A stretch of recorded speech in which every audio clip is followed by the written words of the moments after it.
All right. Hello. Hi, everybody. Welcome to General Conversations. My name is Evan. I'm your host and conversationalist. Um, excuse me. And today I am here with Matthew Roberts. Matthew Roberts is the inaugural director of SAIC's Center for Teaching and Learning. Prior to his appointment at SAIC, he held positions as assistant professor and librarian for comparative literature, English, and theater studies at the University of Illinois Urbana-Champaign, and librarian for comparative literature, critical theory, English, and European studies, and subject specialist for the Critical Theory Archive at the University of California, Irvine. You can stop. What? You can stop. It's okay. Well, hey, it's important, and I think the last part I think is also very important. Yeah, absolutely. His research and service work have been supported by the National Endowment for the Humanities and the Mellon Foundation. He is constantly interested in melancholia as a form of political resistance, and is a scholar who works at the intersection of trauma studies and deconstruction. He is a purveyor of delicious carbohydrates.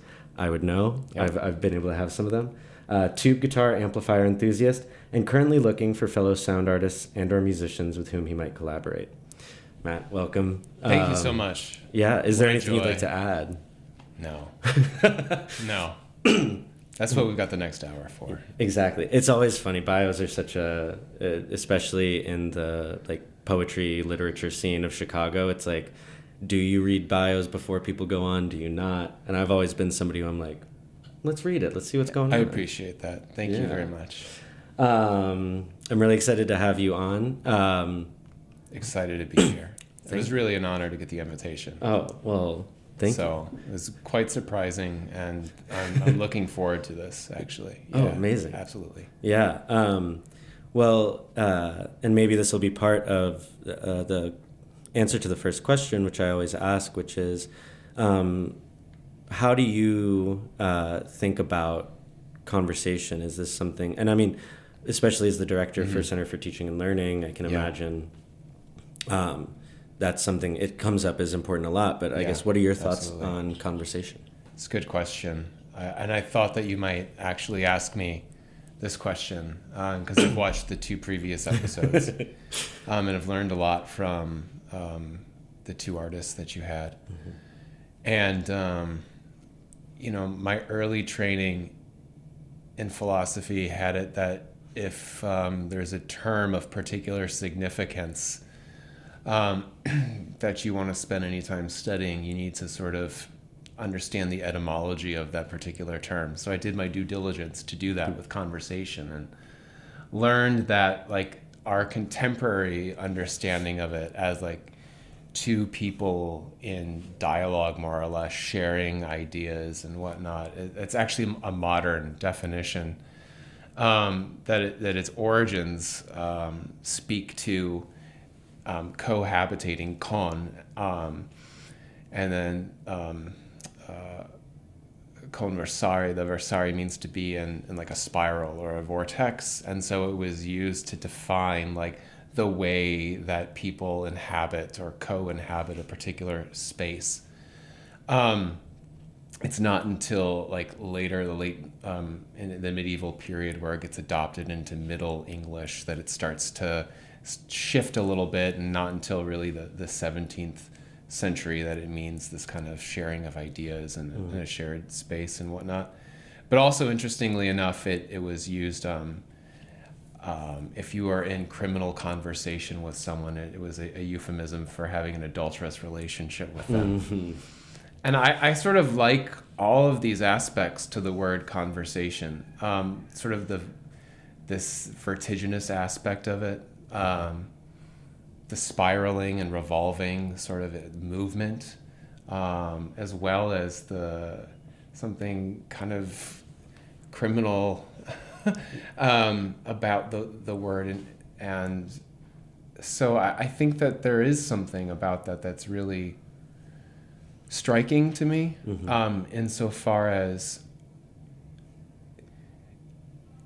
not necessarily, and you've mentioned, this has kind of come up in some of the interviews or the conversations, I should say, you've had with people, is the unpredictable nature of them. Yeah. That there seems to be for a conversation really to be worthy of that name, something is at stake, right? That you're risking something, namely that like it might end, right? That it reaches a point sooner or later where you run out of things to say to one another, but also that you say something that offends someone else, that comes off wrong. Maybe you don't have the information or the knowledge to carry the conversation, things of this nature. And certainly being, a director of a Center for Teaching and Learning who is in conversation with a variety of different faculty, all of whom have, have their own individual interests and stakes in their pedagogy. You do come up across that sort of the riskiness, if you will, of being in conversation with others. So it's a necessary part of the position, but it also requires being in a certain space of vulnerability, space where you really feel like you're in that sort of vortex. Yeah. And that's something that can be both anxiety producing, but also really, I think, rewarding and exhilarating. And those are the conversations actually that turn out, I think, to be the most interesting. Yeah. Because you end up usually going somewhere that you didn't expect to go. And so often they turn into opportunities for you to use your knowledge in a way that you wouldn't have anticipated using it otherwise. So you get to see yourself and what you kind of know in an entirely different light. And I think that's just really enriching. So. Yeah, I mean, there's so much, like, I've been doing a lot of research into, like, these, like, 17th and 18th and into the 19th a bit century, like, paintings called conversation pieces. And it's really interesting how the things that are at stake and what the conversation pieces themselves do are so often in service of showing these like real life personalities. They're often these small paintings, and it's that kind of what you were talking about, like, so much of it is about gesture and how do you depict this possibility. And oftentimes it's like in those paintings the setting becomes super important, and like there are a lot where you'll just have like galleries of paintings in the background, all salon style. And the interesting thing for me is like exactly what you're talking about, where for them it's when they start to kind of fail a little bit, or like you see through the facade. And kind of what I'm hearing you talk about is like there is this really important thing, and especially for the conversation you're talking about, where, right, you are there as a resource for faculty, but also like you can't really be a resource if you aren't also willing to kind of find the limits of your own knowledge when you're having those conversations. And that to me always feels like the most kind of generative moment. Absolutely. Yeah, absolutely. I do want to talk about the Center for Teaching and Learning, but first I wanted to kind of, especially because, you've been here, it's been over 2 years now. It has been. Yeah. And, so I'm sure a lot of people. The start of year 3. Yeah, which is like wild. So I would imagine, there are plenty of people who do have some familiarity with the work that you're doing with the CTL. But I did, and this is one of the fun things about this, is I can be like, well, actually, let's start with what your work is and like what it is that you do. Especially, some of the kind of work you do around literature and theater and some of the more theoretical stuff. And I was wondering if you can kind of talk a little bit more. I kind of started to skim some of the readings before this, but if you could talk a little bit about like maybe what are some of the ideas that really propels you and that are of interest to you when you're engaging with, writing around people's works, writing around your own ideas, etc., etc.? Sure. I mean, where to start?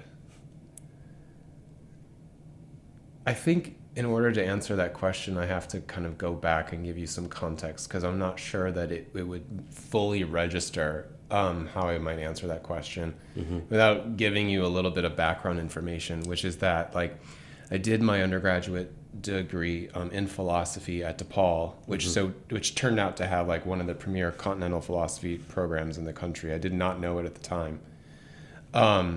And I went to graduate school at Emory University to work on my PhD in comparative literature, because at that time I was really interested in the intersection of trauma studies and political theory, and was working on Hannah Arendt, and was encouraged to go to Emory because it was sort of the epicenter of trauma studies, and one of like the foundational thinkers in trauma studies was herself working on Arendt at the time. And so like that was the intention, that I was going to go there. And then that faculty member left and took another position at Cornell University. So I had to sort of find a new advisor, and ended up working with another lovely faculty member, and sort of shifted gears. And now all of a sudden I'm going back to my interest in Nietzsche and tragedy. And then a year later, he had left for a position at Harvard. And so I constantly found myself making these adjustments, and really kind of having to pivot while at the same time being true to like the core ideas and questions that I had. And so, when you were asking me about like what my work in theater and whatnot was, there was a time, the time before I came here, where that's what I was doing, because I was a faculty member. I sort of established a research agenda around my work in theater and performance studies, because it turned out that by the time I got to my third advisor, who's was wonderful, his name's Jeffrey Bennington. He is really well known as being one of the more important Derrida scholars, and so I kind of had all of these pieces, right? I had the interest in trauma studies and political theory. I had the interest in tragedy, and then I had this sort of new foundation in post-structuralism and deconstruction. And so they kind of all had to come together, actually, in some way. And so, in a sense, the work is inherently interdisciplinary, right? Because the questions that I'm asking, it turned out, required me to access each one of those in order to really do them justice. And so like the work started out as, I was really interested in the fact that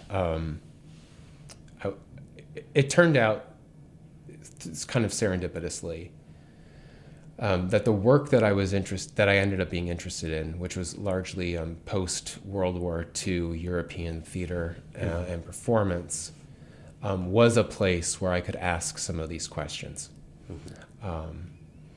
And one of the questions that I was interested in asking, and still am interested in asking and exploring, is, it was a particular moment in time where European theater becomes less and less representational, less and less about representing or representing reality as such, and more interested in questioning even the possibility of that as a project.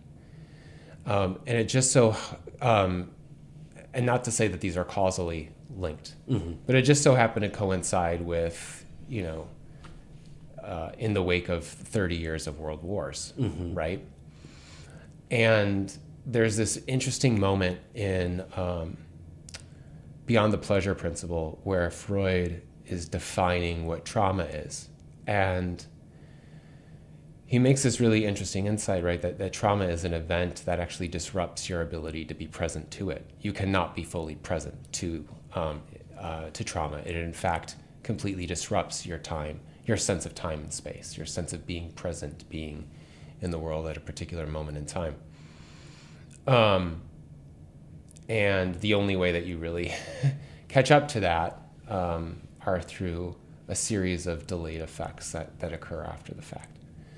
And so like that was really interesting to me, that the way that psychoanalysis was defining trauma also kind of connected with the way that theater practitioners were interested in addressing the issue of trauma, whether or not it's historical, personal, or otherwise, through forms that were not purely mimetic, that in fact called theater as a representational vehicle for reality into question.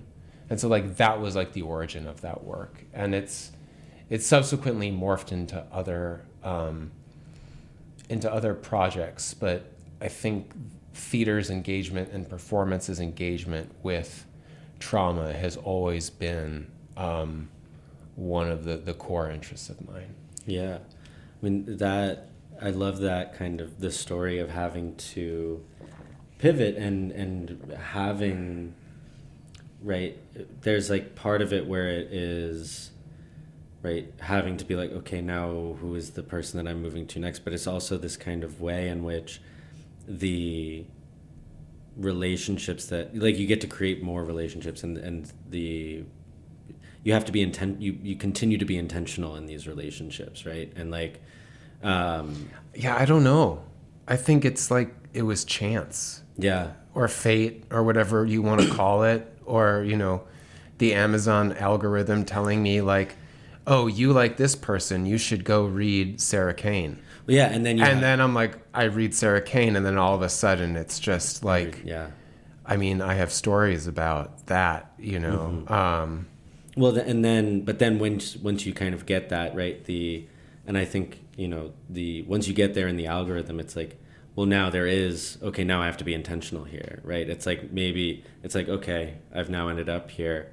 How do you make the most of that? And that, to me, right, there's the version of that story that goes, I kept having to switch advisors, sure, and I did not get as much out of my PhD because of that.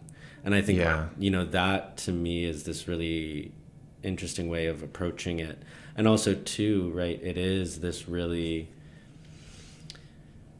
it is, I don't know, for me, that is the kind of move. I am somebody who is interested in that kind of like, what happens when these two things that aren't readily, right, that's not the choice that's going to get made in the original bit, but finding that. So I guess another way to put it is, and I don't think I've told this story on here yet, but there was a teacher who had passed away a year before I had gotten to my undergrad, Charlie Bergengren, who was so fundamental to everybody there, and to the point where I remember he had just passed, and my teacher, Lane Cooper, was my art history teacher, and she would be teaching like very basic art history, and she'd be like, I sometimes will do the Southern accent that she has, because it's just so iconic, but I'm not going to do that now. But so she would say this thing about like an idea that she had about what she was teaching us, and she'd be like,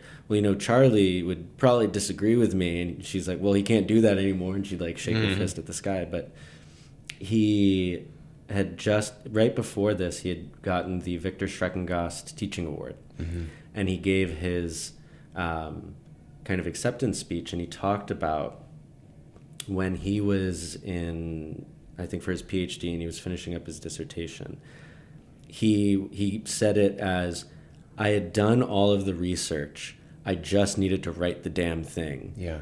But his library had just gotten their first ever computer filing system. And he was like, let's check it out. And so he searched, it was like vernacular painting. and he searched it in the database, and 6 results came up from the whole, compared to like what we have now with, thinking about like our Flaxman library. It's like you search something like that, you're getting thousands. Yeah. And he found this article on vernacular gardening. And he was like, there's no reason I need to be reading this right now. I just need to write my paper. I'm going to read it. Yeah. And he ends up realizing that there's this interesting relationship between the textural aspects of vernacular painting and its relationship to vernacular gardening. And so he ends up adding a paragraph into this like pages long, like, dissertation. And he ends up, he gets his dissertation back like from the first round of edits, and there's really not many notes except his teacher points to that paragraph and he goes, now that is a new idea. Yeah. And that ends up, he's like, and that leads to, my first footnote in an art history book, which leads to my first, and so on and so forth. And he kind of ended it with his lesson is like, read one unrelated thing every day, which is a slightly different thing, but it's that something that I've taken into heart so much, and I think is a kind of ethos is like, and it's an interdisciplinary ethos, right? It's a multidisciplinary, however you want to put it, that is bringing these things together, finding these different patterns, finding where, like trying to put things together that maybe don't want to go at first is, to me, feels so important as a way to get to these thoughts that, maybe help to de-stultify a practice or a thought process or even a field of study. That, I don't know, that to me is just, and I think that's what's so interesting to me about hearing you talk about that. And it's kind of like, that's kind of this exciting thing, right? It is exciting. I don't think you ever want to force that, right? It reminds me, one of my favorite film directors is Krzysztof Kieślowski. And I just rewatched Red last night. I'm not sure if you're familiar with the film. But it's like it's a very tight film. And, these like chance encounters and events happen throughout all of it, but you see from a certain vantage point, right, that everything is connected, and then all of a sudden, in the end, everything does come together. That's all I'll say about it, for those of you who have not seen it. And so it's like, at a certain, from a certain perspective, that chance encounter with vernacular gardening seems, happenstance and lucky, and perhaps even like arbitrary, but from another perspective, completely connected. Yeah. And that to me is like, I think, to be attentive in that way to the manner in which things are connected to themselves, to stand in such a way to view the world in that manner. That gets really exciting. Yeah. And to create a space in a classroom, to have the classroom or the studio be the space in which that can happen. To allow yourself as a teacher to be open to that, I think is really brave, because there's so many reasons not to do that. Yeah. The risk, right? But also, more and more the pressure that art education has to be normalized, professionalized, has to fit a certain stable model or rubric that precludes that type of openness to the magic of the universe, as if you will. I think that can be scary. Yeah. And I also think, though, that like there is a certain vulnerability too, because if I were to adopt that perspective, which I actually kind of tend to do, but in my normal like interactions with people who come to me for answers. Yeah. Right. And here I am with like this different type of approach. At first, it can maybe be a little bit like confusing, right? Amen. Right? Yeah. But I try to, articulate that, to overcome that, because really what I'm trying to do in those moments is to be sensitive to like the individuality of the person in front of me and what they're bringing. And, that answers come through the conversation, right? They don't necessarily need to be ready-made in advance. Yeah. There are some things that we can go to that are ready-made, right? But the things that I think that really stick with people are not. And I had a great kind of experience with Laura's MFA, actually, about that, where we worked over the course of 2 days. And I got to tell you, after day one, I wasn't really sure what was going to happen, just because it sort of felt like we had created this vertiginous space, again, of conversation and all these ideas kind of just spiraling around one another. And we had to somehow come up with, an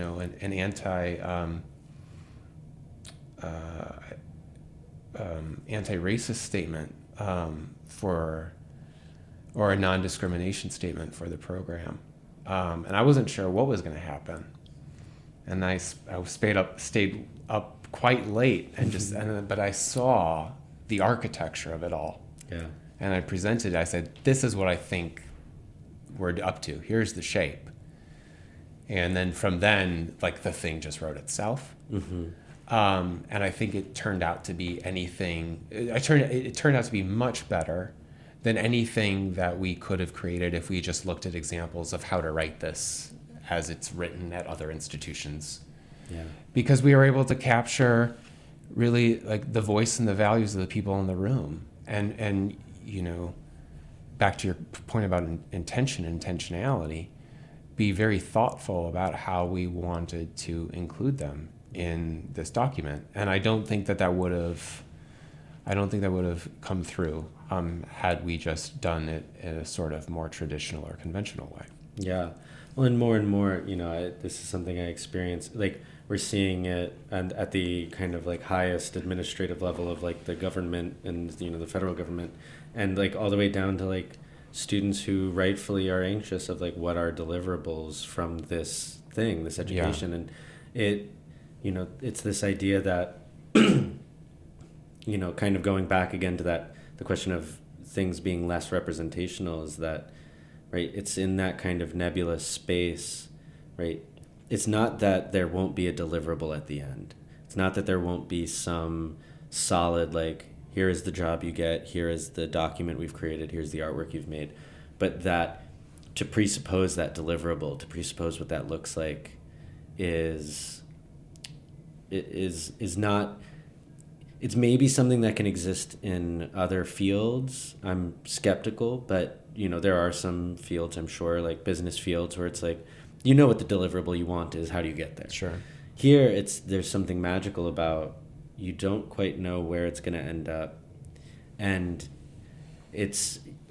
there's the worry, excuse me, and of what that's going to look like when there is so much nebulousness and abstract thought and all of these things kind of before. But maybe, I was thinking about the difference between being a spectator and a witness when you were talking. And I'm wondering if so much of it is, how do we make sure that when we're in that nebulous state, like you were with the low-res program, right? It's not enough to be a spectator. It's not enough to be kind of like some kind of facilitator, but to be truly witnessing something that is happening, which is to say, right, a spectator sits back and watches, whereas a witness is, even if they're not actively physically doing something in that moment, they are actively like thinking about and engaging with it on that level. And and there's this assumption when you are a witness that something will be done later, like, and not in a way that's like to defer action, but that is fundamental to any kind of end goal is that you have people there witnessing that, right? And that to me, right, there's a kind of pedagogy there of like how to be like, right, how do you teach, how do you actively do things, but also like how is it sometimes that you are there as a witness, kind of really actively engaged in like seeing what it is that's going on. Yeah. I don't know.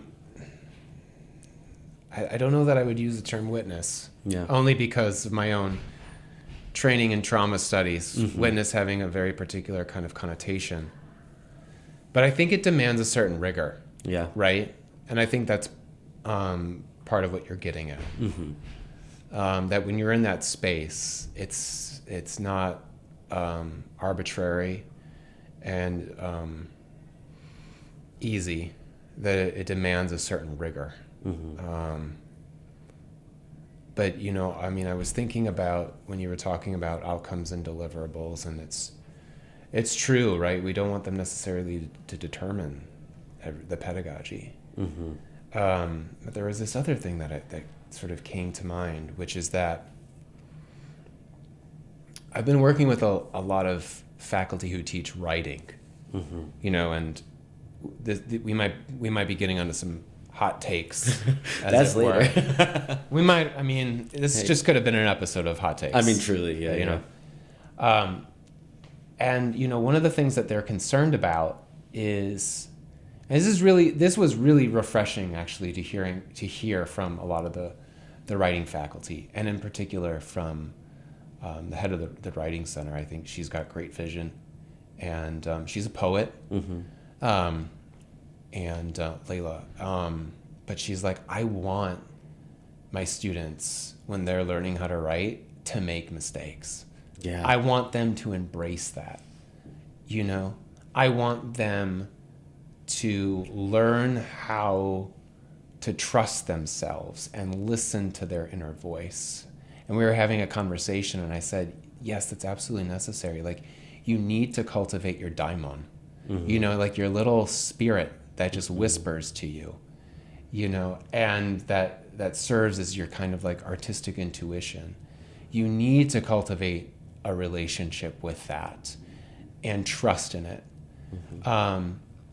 Because, I could, if you would have asked me, 20 years ago, hey, Matt, would you have thought that you would be a director of a Center for Teaching and Learning? I would have said, I don't even know what that is. What is a Center for Teaching and Learning? Yeah. Right? But all of that's to say that I really valued her point in that conversation. And that kind of trust and faith in yourself is an ongoing process. That no deliverable or outcome or anything like that, can really touch in a sense. And I think that was really important. And I think that's important to tell students too, that that in some sense, part of this education is an education on learning how to trust yourself and to have faith in yourself, and to that little demon on your shoulder that is, such a source of inspiration for you. Yeah. The history of our mediums are built on mistakes, right? Stone litho is itself somebody fucked up and discovered the properties of this medium, right? And that idea of listening to that inner voice, and like, right, another way is like that intuition, and really cultivating that and attending to it, because, right, intuition is that which, we spend so much of our time. I teach research, and we have research as a core basis of our like foundations here, right? And that idea that when you are invested in these things and you're invested in caring about stuff, it permeates you, and that intuition is nothing less than what comes out of that sustained engagement with other things, right? It's like, you cultivate your inner voice, and you get to be intuitive, right? You get to make these choices. You get to make mistakes and see what they do in ways that oftentimes I hear intuition used as a kind of excuse, right? It's like, and that's not intuition. It's the use of that word to kind of be like, oh, well, you know, I haven't thought about this thing yet, so I'm going to say that I'm being intuitive. That's a totally different thing. Exactly. Yeah. And, you know, so, and it's funny because I was so against the word intuition for years. I was like, anybody who says anything is intuitive, I'm like calling BS. I'm like, absolutely not. And, but really seeing intuition and listening to that inner voice as really just like expressing the care that you already have expressed, right? This kind of caring act is made it make a lot more sense to me. And even there, I think I would differentiate between intuition and intuitive. Yeah. Because something that is intuitive to you, like, might not resonate with my intuition at all, right? Like that little diamond on my shoulder, kind of that is my source of inspiration or whatever, might not be intuitive to you, right? So intuitive has this way of sort of like creating some sort of like signifying like some sort of universal understanding. When what I'm talking about, I think, is not that at all, right? Well, and I think that I would say that that's how I understand it now. Is it can never be universal because it comes from your own engagement with that world, right? Yeah. So it's like weird how, like, for me, like, in a sense, intuition and intuitive almost like seem perhaps opposed to one another in that sense. But that moment, I think, you know, when you talked about research, you know, because I was a librarian for so long, and research is a really important part of my scholarship, archival research, for instance. Those moments where you have like the research and the intuition sort of like in dialectical relationship with one another, and then it creates this like new thing that you never even thought was possible, but it becomes possible precisely because you're matching the rigor of doing good work with your own take on something. Those to me are always magical moments, you know, when that can happen. And that I think that goes a long way in cultivating one's, in my case, you know, voice as a writer and priorities, things that I'm going to value and want to represent in the work that I do. Yeah. And I think too, this kind of, even just like how we're talking about this kind of like, what is it that we mean when we say intuition? What does it mean when, like, how we define these words, right? I think becomes really important to this point as well. Like, right, especially in writing, because even though we're in art school, it's like language is still important in so many instances, and like how we're defining these words, right? That kind of goes to get back again to this kind of like the mistakes being made, right? Like there's always something funny about, right? There is, to me, a great value in the mistakes that are made when you misuse a word or even mispronounce, like, right, like mispronunciation of a word often just means you've found it elsewhere and never heard it said, but you're engaged in it enough to be like, oh, I want to, you know, and that to me is just it's one of my favorite parts, but this is also very kind of like, so like my subjective view is like just the ways in which these words can hold so much so often and become so just loaded with this like potential that I think, you know, we then as artists and thinkers and writers, right, because we have the whole breadth here, we get to just like work through these ideas in this really kind of powerful way that again gets us, you know, becomes those conversations that we get to have here. You kind of raised one of the questions that I think poetry asks there, like a little bit in there, when I heard this question of what can language hold. That's a question that I know a lot of my poet friends and scholars of poetry are interested in.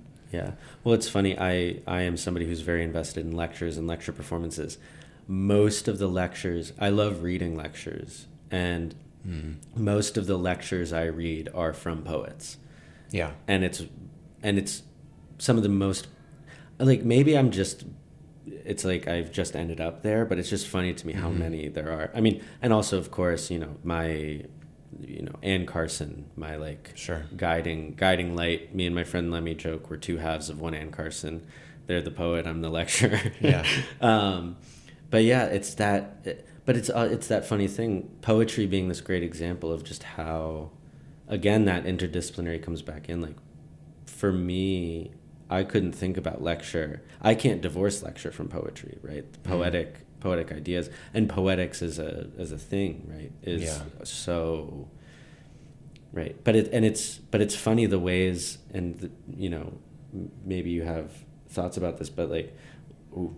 But I just looked at the time. Oh yeah. But it's that kind of inextricability sometimes. Once you've made that step and made those connections with things that maybe wouldn't otherwise end up there, it's like the idea of ever ripping them apart or trying to do one without the other, it starts to it becomes difficult to like think about. Yeah. How are we on time there? We got 15 minutes. We got 15 minutes. Yeah, we got time. Okay. We're doing okay. I just was like, it's one of those things where this time I've chosen to be even more present. The issue with being even more present than I normally am is you lose track of time. Exactly, which we don't. But also these are the kinds of questions like I'm constantly thinking about, right? And I think is kind of, they're just such important questions, and especially when it comes to like, right, we can have the theoretical conversations, but we are both in positions where whatever those theoretical thoughts are about how ideas happen and all of this stuff, it's like we are in a place as like the director for CTL and a faculty member, and even your time as a faculty, that like we see the application and the pedagogy. It's like what our thoughts are and how those decisions get made directly affect the people that we're working with in so many ways. Mm-hmm. And that to me is just it's like scary, but also it's like it makes that kind of maybe loosey-goosey, like more nebulous space feel some, like you can see where it becomes, it's not unreal for that fact, Right. Nor is it unserious or any of those things that we might want to associate with it. Yeah. That's why I said the importance of it developing its own sort of rigor. Mm-hmm. And doing justice to that, and really learning to live in that space. So. Yeah. I guess,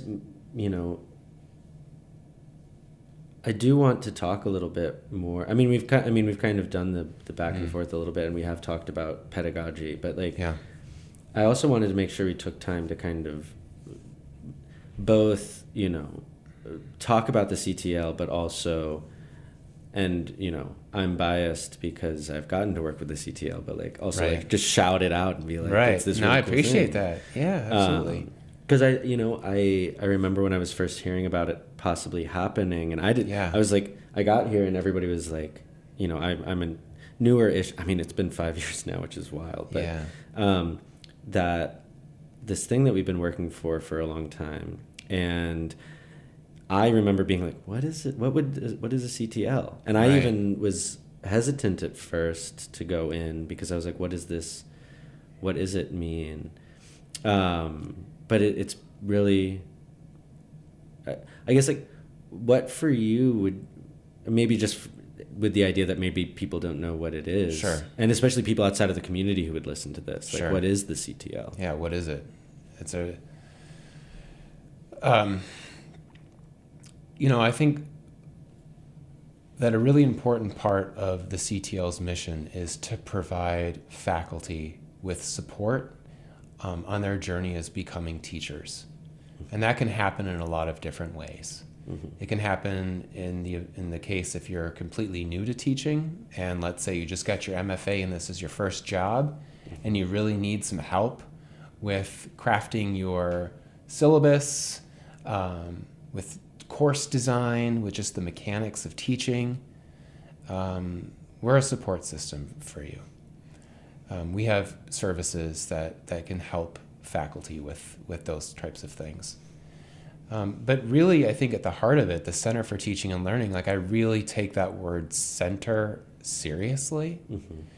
One of the things that stood out to me as I was trying to develop the center in its first year was just the fact that so many faculty kind of created their own centers for teaching and learning, particularly like during the pandemic when they had to make that pivot to online education, right, and teach online, and they needed to be able to support each other. And so there's this like enormous wealth of information that faculty themselves created in order to educate themselves on how to do that.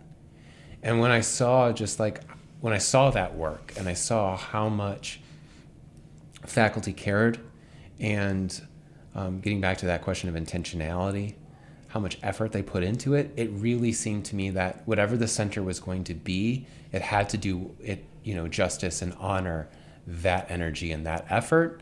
And so we wanted to be able to make sure that the programming and the initiatives that we developed really gave faculty an opportunity to have a say in whatever resources we were going to develop for them. So everything that we create, while in many instances it's supported by evidence and scholarship on teaching and learning in terms of like what are maybe some effective practices, we want to kind of transcend that and really be able to offer programming that we think can make a transformative difference in the lives of our educators. So we have a couple of programs that we offer that do that. I think the Learning Lab, which is something that you participated in, can do that. We're also looking to establish faculty learning communities, which will enable a group of faculty to come together around a common research topic and be able to actually chart that and create a work plan for themselves and think about what kinds of outcomes they would like to have implemented as a result of that research. So it's really community based, and our hope is that we can continue to expand and grow, and to be able to serve more people. But I think at the heart of it, what we're trying to do is provide what's called educational development, but that's just a fancy term for support resources to help educators realize their pedagogy, whether or not it's in the classroom or an academic studio, to the best of their ability. Yeah. And give them offer them some guidance and some mentorship along the way. Yeah. I mean, that is right. The moment for me, that moment that I really was like, okay, I am becoming like, I've been teaching for 5 years now, and I did TA stuff before that. But the moment that I really, was like, I'm really becoming that teacher that I want to be, is when I kind of let my ego go about it, and was remembered that, it's not a failure to pass students, that you're still learning how to become a teacher, or how to be a teacher to the best of your abilities. Right.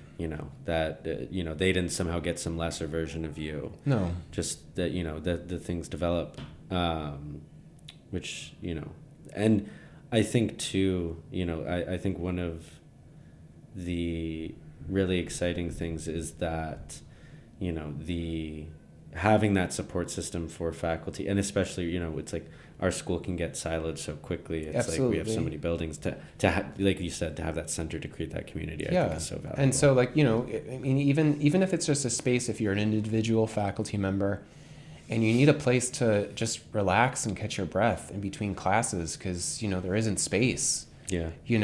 Come to the CTL. There's more than chance you'll be able to have a cup of coffee or a cup of tea and probably something to eat, and just take a moment for yourself, and then maybe that creates a conversation. Who knows?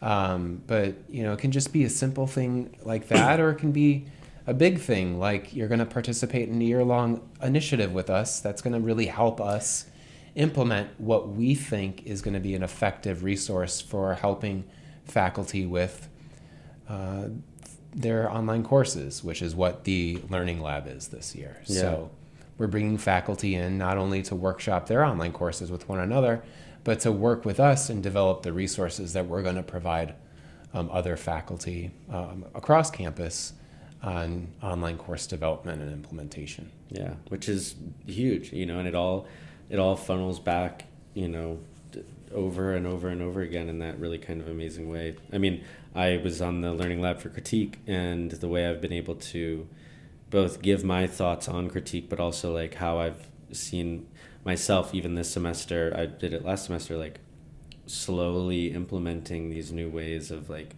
thinking about critique and implementing it. I just did a critique yesterday, and I was writing out like what are the guidelines, what are the questions we're asking, and I was like, oh my god, I've really, and that to have that resource and to bring it back to the students is so valuable. And I think it also speaks to the fact that, you talked about deliverables a little bit. Like, we also don't always know what are the effects of this work, like when they're going to like appear. Yeah. Sometimes they're immediate, right? Mm-hmm. Sometimes they are.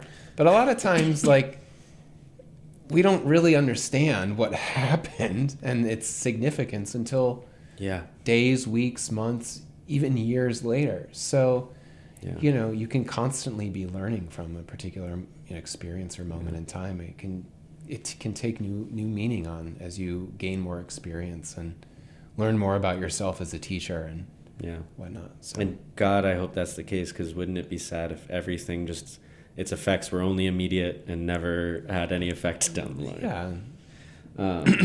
Well, before we got a little bit of time left. Okay. I'm gonna, just because I want to make sure we get this, just in case we do run out of time with this, is that we have at the end we have the hot take, and we also have like, what is your advice to students? And I think first I would like to hear like, what is it, like what is your advice that you would give to people who are still in school, graduate or undergraduate?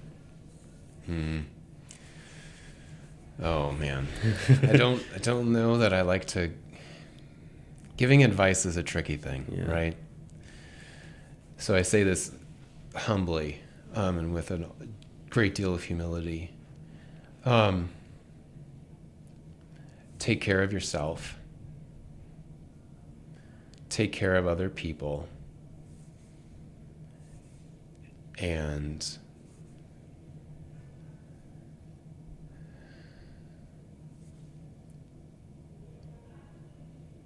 I think it's important to have people in your life, because there's so many things that are out of your control. There's so many things that are just luck, which isn't to say that like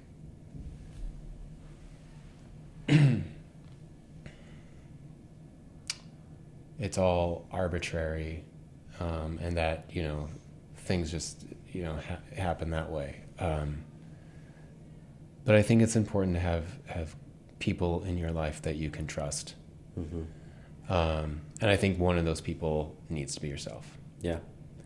And I think that going back to that question of writing, I think writing is a really great way of establishing a relationship with yourself, establishing one that allows you to cultivate that kind of trust,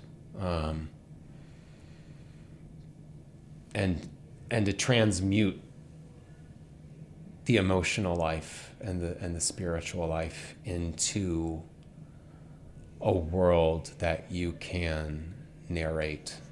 I think that's important. Yeah. So those are some things, I've got other pieces of advice, but I would just say, for students, that's a big thing, and there's all sorts of things out there telling you that you shouldn't do that. Yeah. And I think that's fundamental. Absolutely. So. Yeah. And then we have 1 minute left. For a hot take. For a hot take, just get real silly at the very end. Oh my gosh, I don't know. Not every work of art needs to be the exemplification of a theoretical concept. There was a moment in time where everything was like, this is an example of Lacan's whatever. Yeah. And not that everything was an example of that, but you get what I mean. It was like the work had to be like a manifestation of a theoretical concept, when like that's not how theory works, actually. Yeah. Right? theory isn't the representation of something, right? It's because there's a question, there's a problem that a previous discourse couldn't answer, or there's a problem inherent within that discourse, and that's what makes the theorization necessary. So, I would read a lot of things when I was doing performance studies and theater studies and whatever, and it would be like, this thing is an example of difference, and you're like, no, this is not what's happening. Yeah. But that's one of the ways in which the interdisciplinarity of things, I think, creates some complications that require a little bit more patience and attentiveness. So that's my hot take for the moment. I love that. Well, what a great moment to end on. Okay. Matt. Thank you so much. Thank you so much. I appreciate it. Yeah. It was great to speak with you today. Yeah. And thank you everybody for listening. Check out the CTL if you haven't already. Absolutely. Come visit. All right. Thanks, y'all. Bye.